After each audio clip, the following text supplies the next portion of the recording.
Hi, Jeremy Cordeaux in the Court of Public Opinion. I'm just on air here to let you know that we'll be live streaming the Court of Public Opinion every Friday between 9 o'clock and 12 on jeremycordeaux.com. Please join us. We'd love to have you.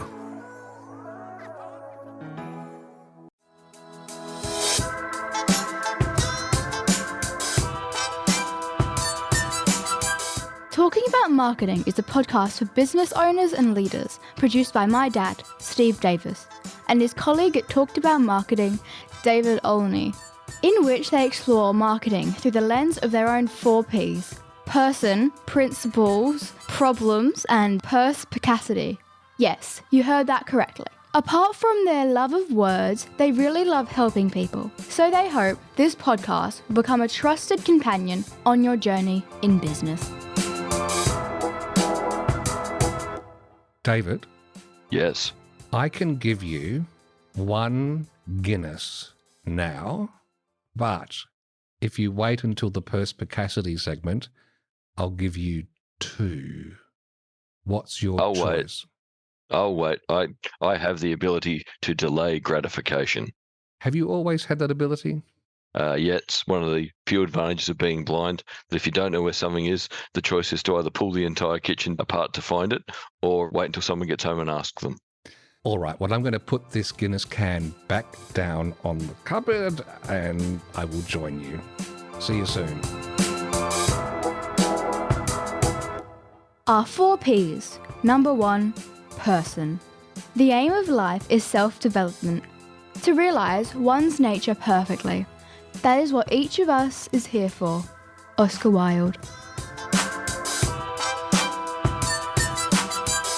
In the person segment this week, I've got a reflection from off the beaten track, because my family and I went away on a recent weekend and we had 4 or 5 days. We went to a little town called Middleton down on the south coast. Wonderful little patch of turf, beautiful ocean, beach there, and it was glorious. But I know that I'm notorious when it comes to unwinding on holiday time. And I think this is not far-fetched from all the founder stuff you've been talking about, David. Just when you're running a thing, you obsess and think about it all the time, and I just know enough to know that I'm not good at unwinding. Probably not uncommon, I imagine. No, you are very much the normal person who wants to do right by other people, wants to do right by yourself, and wants to do a good enough job that there's a chance to do a good job again tomorrow, which means every day the idea creeps in your head of what bit of work should I do now so that there's opportunities to keep doing good work tomorrow. It becomes a bit of a dangerous cycle, doesn't it? Well, it does, and that's why I'm pretty chuffed about this accidental discovery, because my wife's from the country. And it was Friday night. I went to get a bottle of whiskey from the local bottle shop in Middleton, and a couple of the boys were there talking about footy tomorrow. I went, oh, where are you playing? And they said, oh, Mount Compass. So I said to my family, why don't we go and have a day at country sport? And we did. Headed off, got in there, and we had lunch in the pub at Mount Compass. Then we walked across to the big oval, because we knew the football and netball would be at the same location. Walked in, paid our $7 a head each for the adults. Kids were free. And we spent the whole afternoon. The girls were watching the netball. I found some great seats in the grandstand, well, the 4-tier grandstand, and just watched football where I didn't really care who won or lost.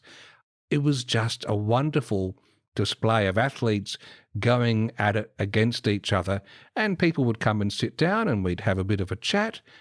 And before I knew it, it had been hours. The phone had stayed in my pocket the whole time. I hadn't been thinking about work. I was just lost in this wonderful environment of busyness. People were all connected. There was chatter. There was camaraderie. It was a magic tonic. What's going on there, David? Why is this my magic thing? Well, I don't think it's just your magic thing. It can be a lot of people's magic thing. You tapped into a community activity. There was a competition. It was exciting to see who could win. It was exciting to see how people performed. It's an environment where, in a country town in particular, you do get all the social commentary of everyone chatting. And as you said to me, people just said hello to you because you're sitting in the stand. Yeah. So you were also included. It was like, oh, he's a stranger, don't talk to him. It was the exact opposite. So what a wonderful, engrossing way to spend an afternoon. New people who are willing to engage with you, who are showing how socially connected they are, a competitive activity with people striving to do a good job and have fun. What a wonderful way to get a whole kind of different endorphins. It really was. And one little thing I remember is one bloke who chatted, he had a veteran, I think it was a vet badge on for the club, a foundation member or something like that. I said, how long have you been involved? He said, I think it was about at least 50 years. We were chatting, and one of my daughters wanting to go home a little earlier, and he overheard the conversation. I didn't realise he'd overheard it, but anyway, we ended up staying towards it. And as I was walking past, he said, so you won that debate then? And I said, yeah, I did. It was great. Just to be remembered as a human by a stranger I'll probably never meet again. It was just, I just wish we could bottle this sort of experience in daily life. Yeah, it's so important to remember that we don't need to know people to still have a good day, and that we don't need to know the teams in the game. We just need to appreciate the fact that people are putting effort into playing sport and bringing community together. And if they're at all open to include us, there's so much potential to remember we need days off, and we just need to have good, clean fun. And as they say, a change is as good as a holiday. Our 4 Ps. Number 2, principles. You can never be overdressed or overeducated. Oscar Wilde.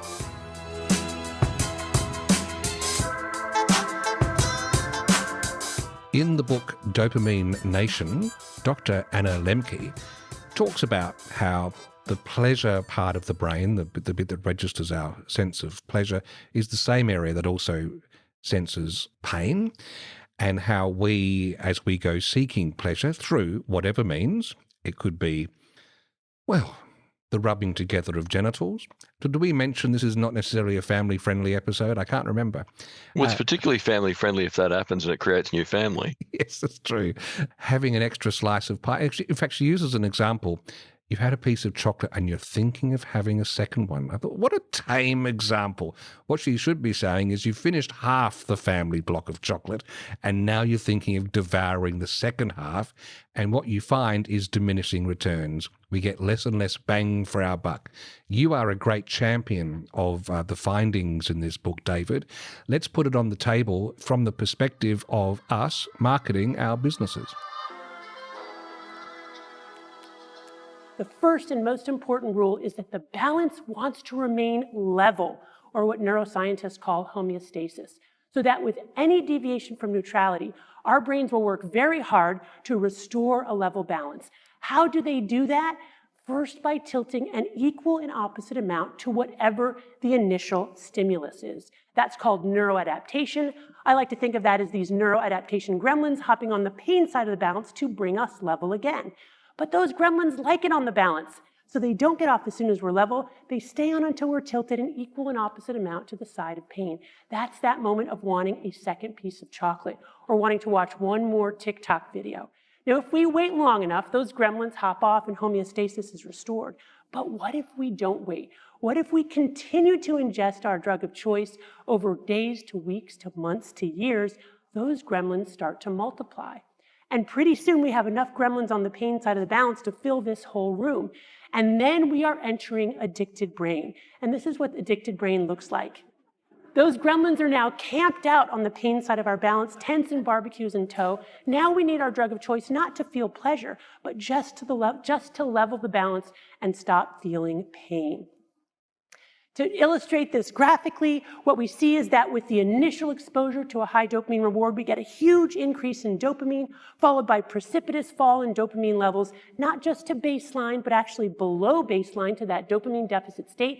That's that moment of craving. That can happen even while we're eating the piece of chocolate, right? We're already thinking about the next one. But if we resist, those gremlins hop off, and dopamine levels go back up to our baseline level position. But if we continue to ingest, what we find is that with repeated exposure to the same or similar reinforcing stimulus, that initial spike upwards gets shorter and weaker, but that after response gets stronger and longer, and eventually we can end up in a chronic dopamine deficit state. That is addiction. And then finally, we can seek out pain, because those gremlins are agnostic to whatever the initial stimulus was. So if we intentionally press on the pain side of the balance, they will hop on the pleasure side of the balance, and they won't get off the level position. They'll stay on until we're tilted an equal and opposite amount to the side of pain. That's the science of hormesis. Hormesis is Greek for to set in motion. What are we setting in motion? Our body's own upregulating mechanisms to increase our feel-good neurotransmitters like dopamine, serotonin, norepinephrine. Yay! Things like exercise, ice cold water baths, fasting, prayer, meditation. This is a healthy way to get our dopamine indirectly by paying for it up front. You can see here graphically what happens when we initiate the painful activity, let's say exercise. We slowly increase dopamine over the latter half, and then once we stop exercising, dopamine levels actually remain elevated for hours afterwards before going back down to the level position, so we never have to go into that dopamine deficit state. Okay. I think the first thing to start with here is a bit more of an extension of what you were just describing, and that is that the bit of our brain that deals with pleasure and pain, we really need to understand as a balance. So the more times we pick our phone up, the more time we binge Netflix, the more times we have another bit of chocolate, the more times we have another bit of pizza, the more we get all these little ding, ding, dings on the pleasure side, but the more of them we get, the less impact they have. And our brain tries to balance this by moving the balance of the pain-pleasure system towards the negative, towards the pain side. Now, the consequence of that is, if something bad then happens to you, just a small thing, like you get to the bus stop, it's really important that you get to the city on time, and the bus is late. And instead of just thinking, oh, this is a bit annoying, it suddenly becomes the end of the world because your pleasure-pain balance is out of whack. And I think from a marketing perspective, the aspect of this we need to focus on is, as much as we want to help people to fulfill their dreams and to solve their problems, we need to be careful that we're not just constantly feeding into this need for the next teeny tiny endorphin hit, because it's endless and each endorphin hit has less and less impact on our customers.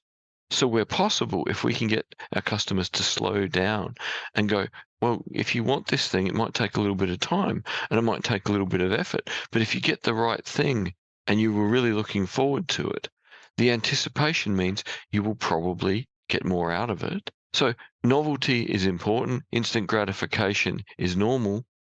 But we need to remember that slowing down and seeing the big picture and seeing the cost in dollars and the cost in time helps people to appreciate things more. All right. So yes, this is it's an interesting book. It makes interesting findings. I don't find the writing particularly good. No, it's very much a psychiatrist writing a book as a psychiatrist. Yes. It's very bland and dull and formal and technical.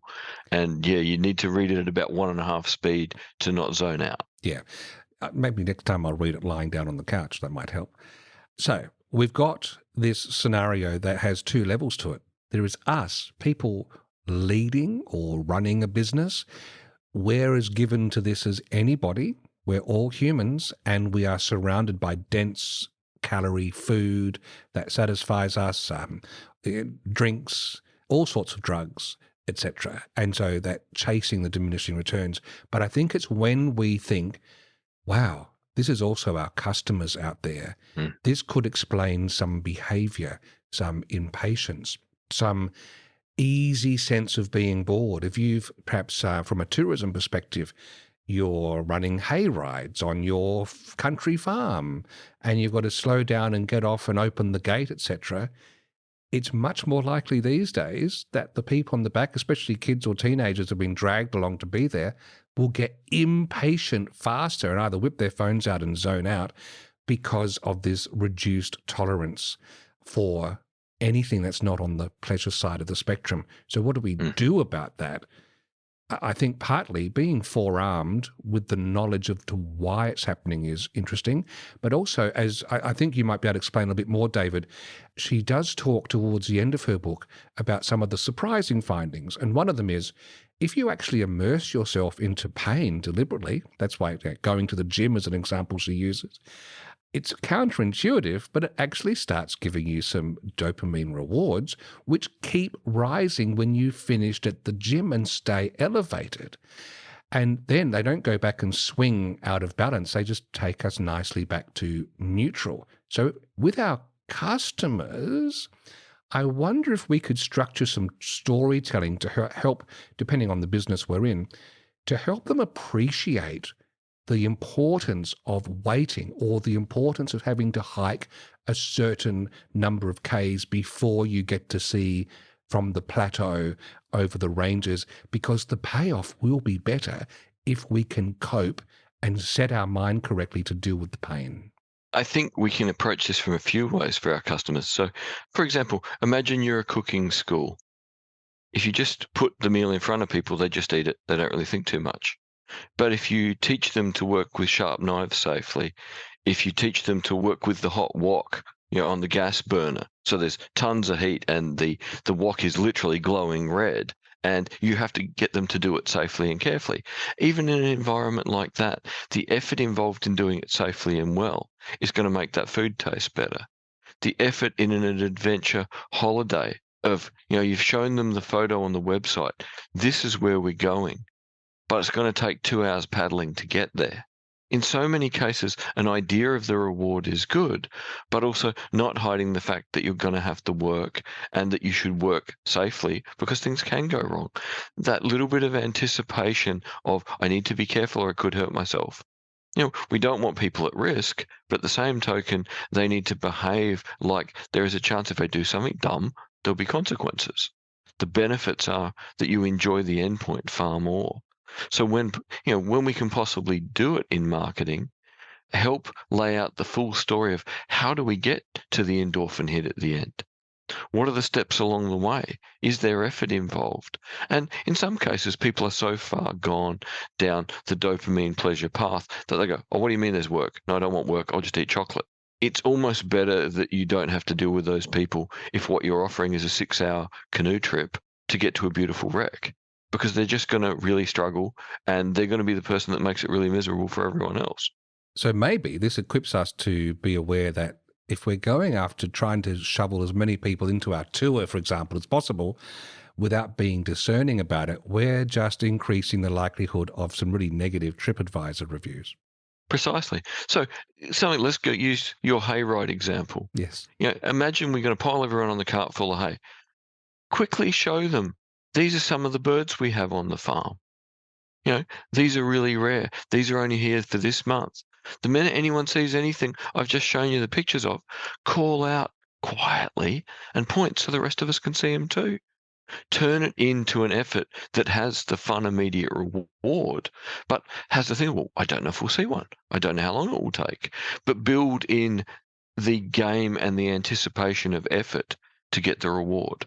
And I think just being aware of this too just means we can modify the story, the way we set up the offer to bring people into our world. I've got a friend who's building a house at the moment at Port Adelaide, and the times are delaying out like you would not believe. And I just think there is a paucity when it comes to the builder using story to keep things within a tolerable zone. Instead, because one of the things that also comes out of Anna Lembke's work is at the flip. So you endure pain, you have a fantastic payoff. But if you are promised something and it's not delivered, it's negative in a big way. Yes. We shouldn't be over-promising. If we now have academic, scientific proof as to why we should not over-promise. Yeah, because people will be even more disappointed. And in a world of endless reviews, over-promising is just really now the kiss of death. So is this a roundabout way of coming to that classic thing of under-promise and over-deliver as having some value. It's not the be-all and end-all, but it actually makes sense in this current state of society. Our 4 Ps. Number 3, problems. I asked the question for the best reason possible. Simple curiosity. Oscar Wilde. Let's turn to problems now, and this one I've entitled Attend to the Small Details. And it's because a couple of weeks ago, I think it's 2.5 weeks ago now, on my personal site, stevedavis.com.au, which is really my much neglected hobby site, I actually have some fictional About Me pages. Because of my name, Steve Davis, also being used by a famous cricket umpire, world-famous snooker player, there's a jazz man, there's an English footballer, etc. Many years ago, about 10 or 12 years ago, I created these fictitious About Me pages on my website, so sub-pages in which I've got picture of me with a tuxedo next to my pool table, and this is the About Steve Davis World Championship snooker player. I've got the Steve Davis in cricket umpiring set up in a picture, and I'm Steve Davis cricket umpire. And I did it as a bit of a fun Google experiment. In the early days, it got me some extra traffic. It was hilarious. But diddly squat since then because it's much neglected. Anyway, 2.5 weeks ago, I just went through on a whim and I thought, I'm going to check these. I just freshened up some of the writing. I made sure that the picture of me as world champion snooker player had that text in a little box called the alt text, which means that for screen readers, that text is read out, but also it means Google pays extra attention to those words. I made sure that the meta description that Google might show in its search results was filled out properly. And it took me all of 40 seconds for each of those pages. Would you believe, David, in those 2.5 weeks, I've received 12 emails from people emailing me as Steve Davis, the world snooker champion, asking legitimate questions. I have, for the sake of attending to the small details of website SEO, had this huge payoff. What do you think about that? It shows how much power there is in doing search engine optimization properly, but it also shows that people do not always do a lot of discernment before they click, because the photo of our Steve Davis is going to look different to the photo of any of those otherwise famous Steve Davises. Yes. And yet did people do one of these does not look like the other one? No, they didn't. It does surprise me because I double-checked it. I actually emailed one of the people back saying, has someone put this email address somewhere on the planet? And I said, no, I just Googled Steve Davis World Championship snooker player and came to this site. So I used the contact thing. Which suggests that Steve Davis World Championship snooker player hasn't updated his website for a long time either. Yeah, and so that's the other thing with SEO, search engine optimization. It becomes irrelevant very quick. Yes, but it is also a relevant thing. It's not who you don't have objectively the best. You're just better than the people you're competing against. It's all relative. So anyway, I just thought I'd use this as a fun way to remind all of us that there's always value in going through and giving things a nip and a tuck and a spruce up, because it does jangle the bell in the shop door when someone walks in, it jingles.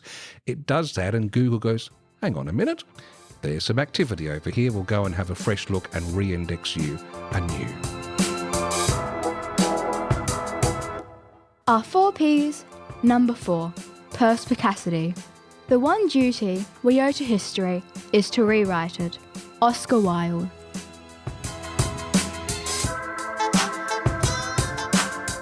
Finally, perspicacity, and we've picked an interesting one this week.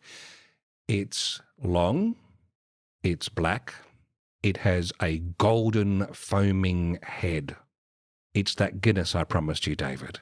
And I waited. You did wait. You'll see that there's 2 I'm holding up for you right now. It's a beautiful world where there's 2 Guinnesses instead of 1. Unfortunately, they're where I am and not where you are. But what I'll do is I'll drink them mindfully and I'll write a small essay so you can experience them vicariously.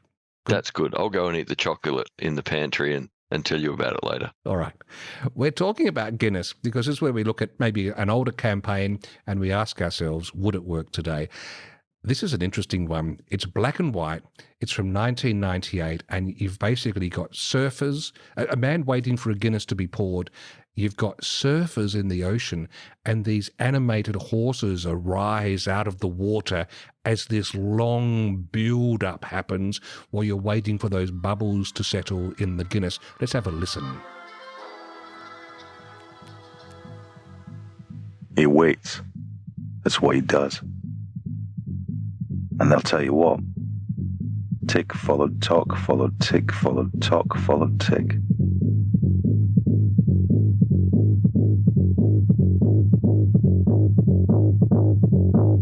Ahab says, I don't care who you are, here's to your dream. The old sailors return to the bar. Here's to you, Ahab! And the fat drummer hit the beat with all his heart.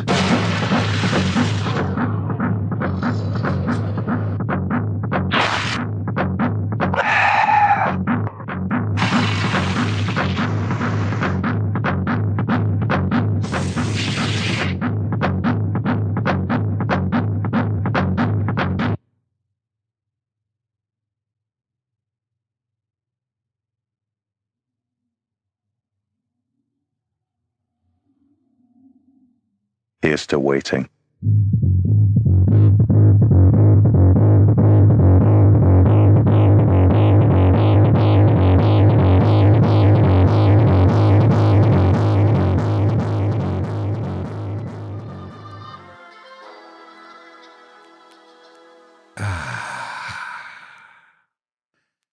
I really need a Guinness now after hearing that.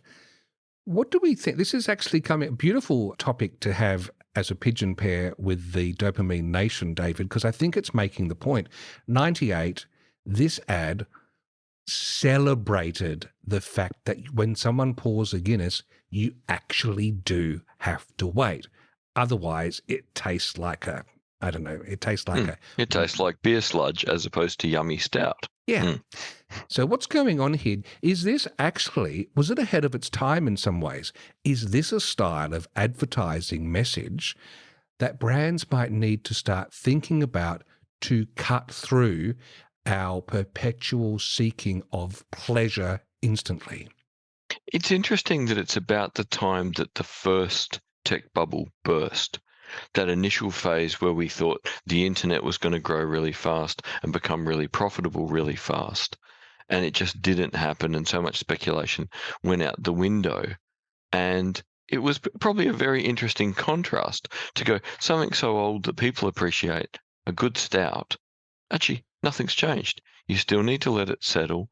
And yeah, it seems to me an ad that we should revisit the underlying concept, because it's a good one to go, hang on, have a bit of anticipation for this thing and give it a little bit of time, because you'll slow yourself down and you'll put yourself in a better state to enjoy whatever it is, particularly the Guinness, and keep enjoying it because you chose to focus on this one thing, sitting in the pub, what you're going to drink, the people you might be with, and instead of being distracted by everything, you're centered. And besides that, it's always cool if you've got animated horses. Well, there is that.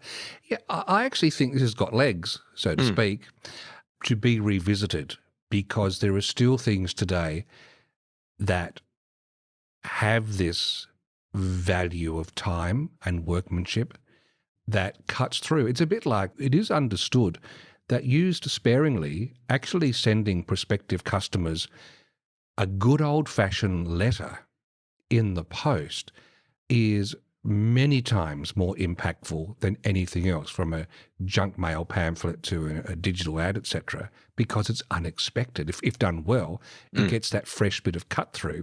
And we've had the slow food movement. There's slow clothes. I've been working with people selling yarn, so people knitting their own socks and things like that. There is still value there. And I think the trick is, can we imagine a stylus on a record and it's stuck and it's going pop, boop, boop, boop, boop. And that's us chasing that quick fix. Restaurants that have designed these days to move us through at pace. What can we do in our messaging to just nudge that needle out of that into a fresh groove where we actually we honor and value that it's worth taking that little bit of extra time to really enjoy something. I think it's a challenge, but I think there are people who maybe don't even know it yet, but who would resonate warmly with this. Mm. And yet, here am I, theatre reviewer. I am much more inclined to prefer plays that run an hour these days. I've been trained that way, and I have less appetite for those huge 2.5 hour things. In fact, often in my reviews, I say, you know what, we could have taken a red pen to Act 2 and dropped it altogether because it just didn't further things. So I'm as much to blame as anything else. But then again, just going long and slow for the sake of it is not what we're talking about. I think there's nuance here. It's got to be worthwhile. And your play example is a perfect one, because there are famous old plays that we would happily sit through the long version. And there are movies where we'll happily sit through the 3 or 4 hours. But it's got to be that we are constantly engaged and it's moving and it's achieving something and presenting something, that the value proposition, is maintained and perhaps even enhanced. So really, your value proposition can only be extended outward if there is actually something there that adds value to people if they spend more time. Yeah.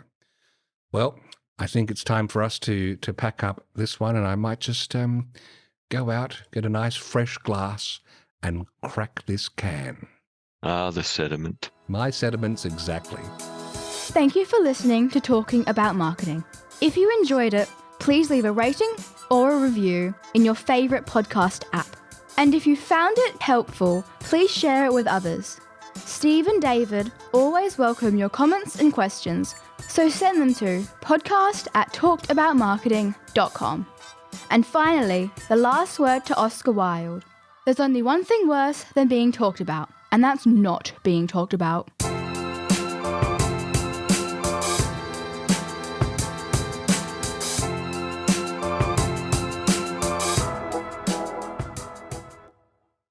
Hi, Jeremy Cordeaux in the Court of Public Opinion. I'm just on air here to let you know that we'll be live streaming the Court of Public Opinion every Friday between 9 o'clock and 12 on jeremycordeaux.com. Please join us. We'd love to have you.